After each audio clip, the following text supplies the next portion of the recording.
as you can see, wala pa talaga ako nilagay sa face ko para makita nyo din talaga na masyado din malalim or maitim din yung under eye circles ko para makita nyo kung paano ko siya tinatakpan.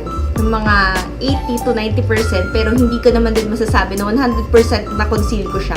Pero i-reduce natin siya lalo na yung darkness. Gawin na natin.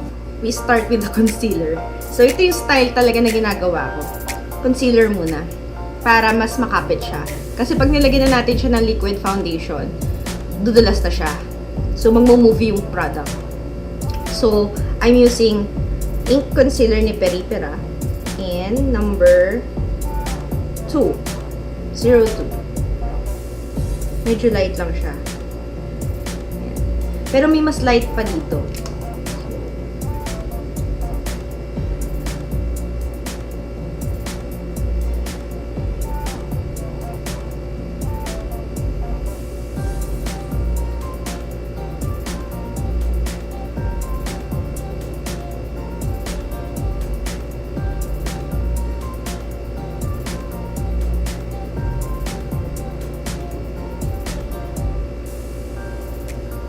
Tapos, using a beauty blender na binasahan ng tubig,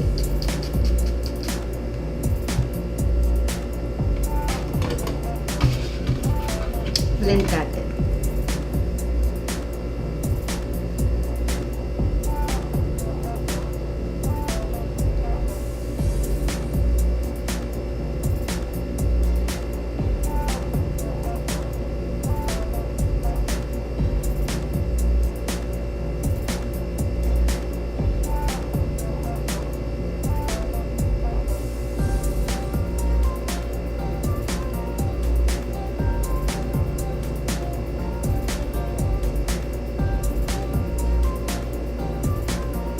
Okay lang na magmukha siyang messy. Kasi mamaya aayusin naman natin siya ng liquid foundation. Tapos papatungan pa natin ng isa pang layer ng concealer.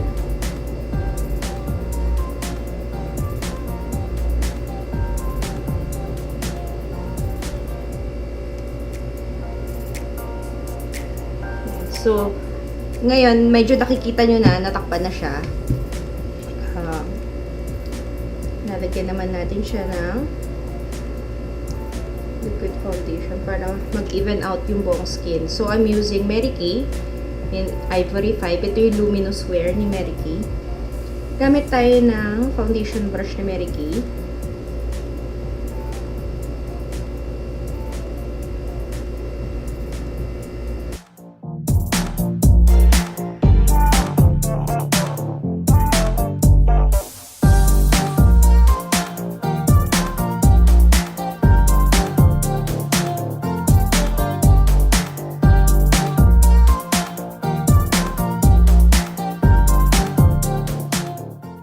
So, we'll go for another layer of concealer. Pero this time, dun lang sa area na kailangan. Gagamit tayo ng concealer brush or any flat brush na hindi yung parang animal hair. More like synthetic dapat yung gamitin natin para hindi mapunta lang doon sa hindi mapunta doon sa product, hindi mapunta yung product doon sa brush. Para hindi mapunta ang product sa brush. So, concentrate lang natin doon sa area na mas maitim.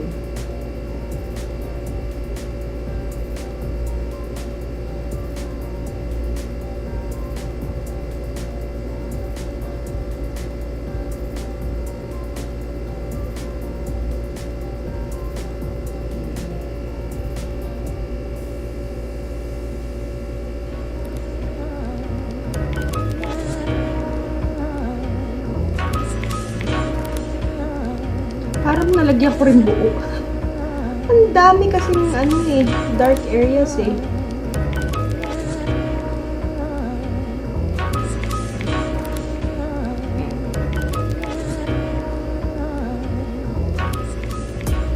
nagkikrease na yung ayusin lang natin, nagkikrease na kasi siya.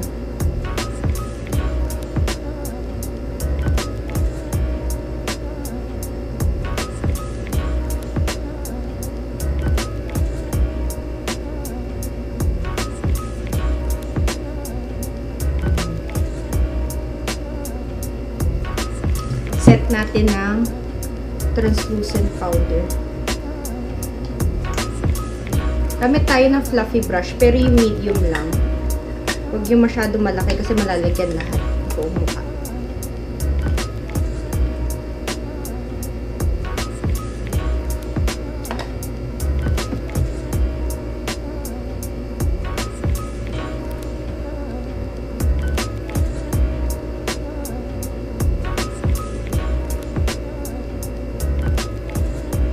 Sa makeup world, ang tawag nila dito is baking. Pero, ako, setting lang. Kasi hindi ko siya mabe-bake. Kasi pag binake ko siya ng matagal pa sa 5 to 10 seconds, magkikrease siya lalo.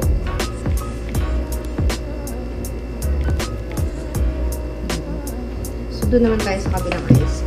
Using the same technique din. Concealer.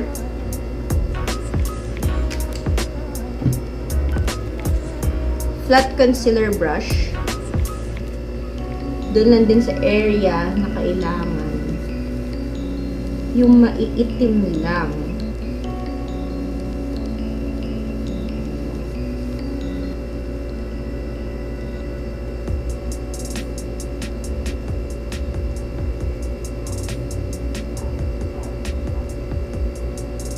Tapos ayusin lang natin ito ng crease. Para pag sinet mamaya ng powder, hindi siya magbubuo-buo.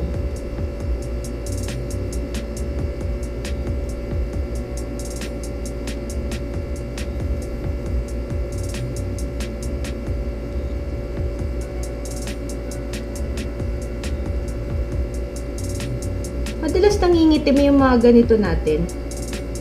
Dahil pag kinakamot natin, masyado kasing sensitive yung skin around the eyes eh. So, yan. Saset natin siya ulit. Para hindi na siya mag-move.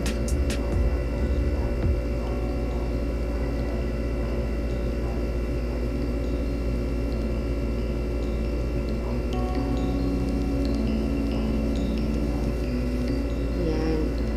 So, ayan. Makikita niyo medyo malaking difference dun sa kanina na walang concealer. So, gawin ko lang yung buong face ko. Balikan ko kayo. Ayan, tapos na yung half ng mukha natin. Half pa lang yan. Hindi pa yan yung full pack kasi wala pa akong falsies, hindi pa tapos yung eyeshadow ko. Wala pa din akong eyeliner, wala pa akong mascara.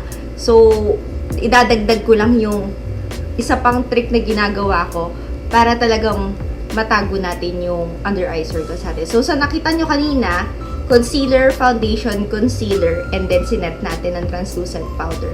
Ngayon, dahil nagawa ko na yung full face ko, tuloy ako na siya tatakpan ng yung color na anong ito? Banana.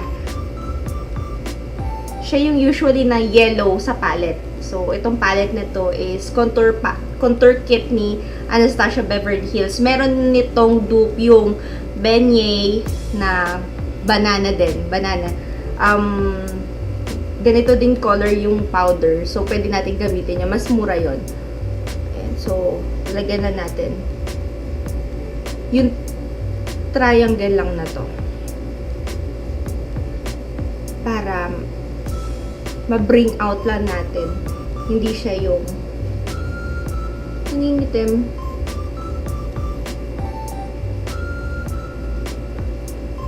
Ayan. So, makikita nyo, nag-lighten talaga yun nandito. Ayan.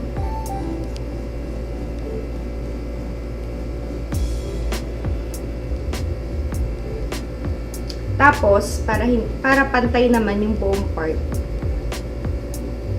yung medyo pinkish na color. Yung gamitin natin dito para ma-blend in natin yung edges nung parang yellowish na nilagay natin.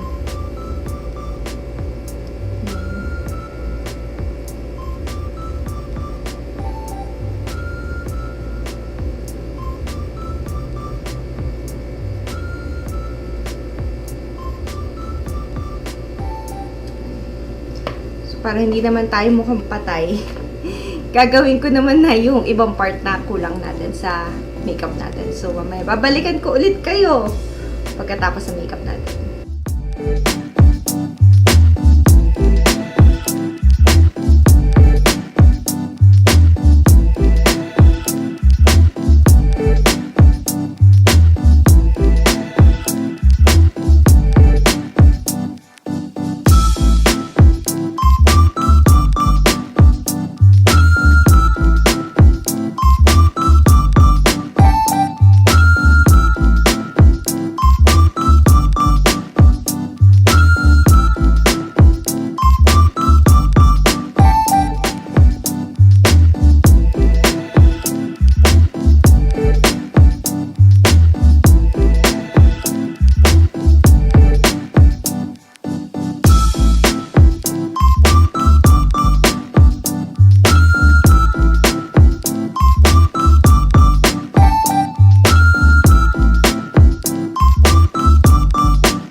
Syempre sa dami nang nilagay natin sa face natin, lalo na dito sa under eyes natin, may tendency siya mag-cake, lalo na pag nag-oil up siya.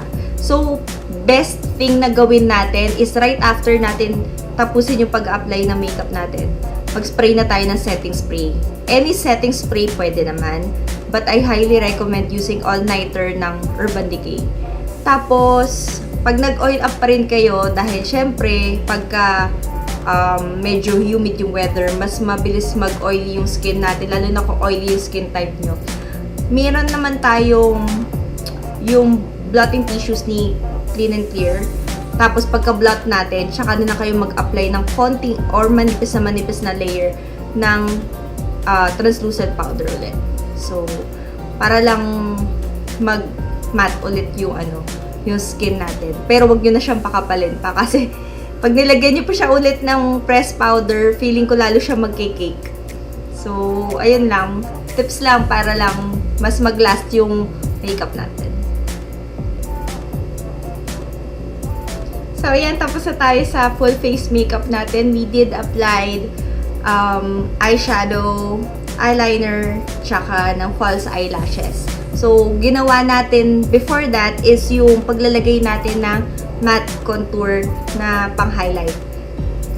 Tapos, ayun, diniretso na natin sa paglalagay ng eyelashes tsaka ng eyeliner. Para hindi lang malagyan yung ibabaw ng lashes natin. So, yun yung finishing touch natin dun sa how to conceal dark under eyes. Thank you, Attorney Maan, for recommending this video. I hope you enjoyed watching.